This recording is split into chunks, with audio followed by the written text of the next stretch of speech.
Hi guys, welcome to Mahi cricket. Guys, T20 world cup లో match number 17 Australia versus England.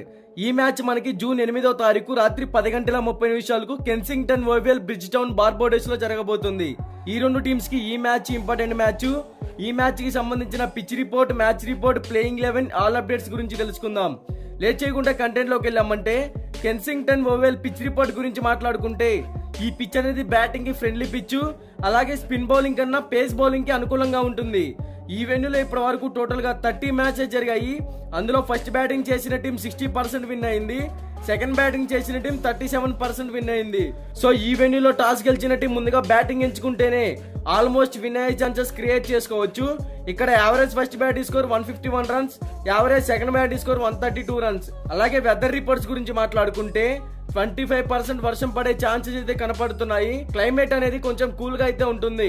ఇక both teams కి సంబంధించిన head to head గురించి మాట్లాడుకుంటే ఇప్పటి వరకు ఈ రెండు టీమ్స్ మధ్య టోటల్ గా 23 మ్యాచెస్ జరిగాయి. అందులో ఆస్ట్రేలియన్ టీం 10 మ్యాచెస్ విన్ అయింది, ఇంగ్లాండ్ టీం 11 మ్యాచెస్ విన్ అయింది. So head to head records లో బోత్ టీమ్స్ ఈక్వల్ ఫ్యాక్టర్ లోనే కనపడుతున్నాయి. ఈ రెండు టీమ్స్ మధ్య మ్యాచ్ అంటే డూ ఆర్ డే అనే చెప్పుకోవాలి. బోత్ టీమ్స్ గురించి మాట్లాడుకుంటే ఆస్ట్రేలియన్ టీం కెప్టెన్ గా మిచెల్ మార్ష్ అయితే నాయకత్వం వహిస్తున్నాడు. Extraordinary allrounder. బ్యాటింగ్ పరంగా, బౌలింగ్ పరంగా కొంచెం వీక్ గా అయితే కనపడుతున్నాడు, ఇంకా ఇంప్రూవ్ అవ్వాలి. తర్వాత David Warner, Travis head extraordinary openers వీళ్ళిద్దరు. డేవిడ్ వార్నర్ మంచి ఫామ్ లో అయితే కనపడుతున్నాడు. ట్రావిస్ హెడ్ కూడా గ్రీజ్ లో సెట్ అయితే ఒక మంచి స్కోర్ ని టీం కి అందించగలుగుతాడు. తర్వాత మ్యాక్స్వెల్ కి ఏమైందో తెలియదు కానీ ఐపీఎల్ అంతగా అయితే పర్ఫామ్ చేయలేదు. ఇప్పుడు కూడా T20 వరల్డ్ కప్ లో కూడా ఫామ్ లో అయితే కనపడడం లేదు. తర్వాత మార్కస్ స్టాయినిస్, టిమ్ డేవిడ్ ఇద్దరు సెటిల్ ప్లేయర్సే. మార్కస్ స్టాయినిస్ మంచి ఫామ్ లో అయితే ఉన్నాడు. లాస్ట్ మ్యాచ్ లో మంచి హాఫ్ సెంచరీ కూడా చేశాడు. తర్వాత Matthew Wade wicket keeper. Batting పరంగా సెటిల్ ప్లేయర్. ఇక బౌలింగ్ పరంగా చూసుకుంటే Mitchell Starc, Nathan Ellis, Adam Zampa, Josh Hazlewood. ఈ టీం బౌలింగ్ పరంగా కూడా స్ట్రాంగ్ గానే ఉంది. ఇక ఇంగ్లాండ్ టీం గురించి మాట్లాడుకుంటే జాస్ బట్లర్, ఫిలిప్ సాల్ట్ వీళ్ళిద్దరు కూడా ఎక్స్ట్రాడనరీ ఓపెనర్సే. కెప్టెన్ అండ్ వికెట్ కీపర్ గా జాస్ బట్లర్ మంచి ఫామ్ లో అయితే కనపడుతున్నాడు. ఫిలిప్ సాల్ట్ కూడా సెటిల్ ప్లేయరే.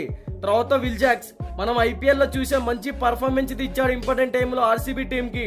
మరి ఈ T20 వరల్డ్ కప్ లో ఎలాంటి పర్ఫార్మెన్స్ ఇస్తాడో చూడాలి. తర్వాత Jonny Bairstow and Harry Brook వీళ్ళిద్దరు కూడా రైట్ హ్యాండెడ్ బ్యాట్స్మెన్సే. టీమ్ కి మిడిల్ ఆర్డర్ లో మంచి స్కోర్ ని అయితే అందిస్తారు. తర్వాత Moeen Ali, Liam Livingstone ఇద్దరు కూడా ఎక్స్ట్రాడనరీ ఆల్రౌండర్సే. బ్యాటింగ్ మరియు బౌలింగ్ లో టీమ్ కి 100% ఎఫర్ట్స్ పెట్టి ఒక పెద్ద స్కోర్ ని టీమ్ కి అందించగలుగుతారు.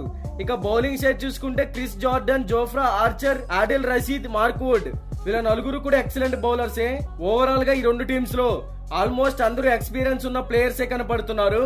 మరి ఈ మ్యాచ్ లో ఆస్ట్రేలియన్ టీం పై ఇంగ్లాండ్ టీమే విన్ అయ్యే ఛాన్సెస్ క్రియేట్ చేసుకోవచ్చు అనేది నా ఒపీనియన్. బట్ ఇది 100% విన్ రిపోర్ట్ అయితే కాదు. మీకు 100% విన్ రిపోర్ట్ కావాలి అనుకుంటే డిస్క్రిప్షన్ లో మన టెలిగ్రామ్ ఛానల్ లింక్ అయితే ఉంది, ఒకసారి వెళ్ళి జాయిన్ అవ్వండి. ఇక బోత్ టీమ్స్ కి సంబంధించిన ఎక్స్పెక్టెడ్ ప్లేయింగ్ 11 డిస్ప్లే మీద రన్ అవుతుంది, ఒకసారి చెక్ చేయండి.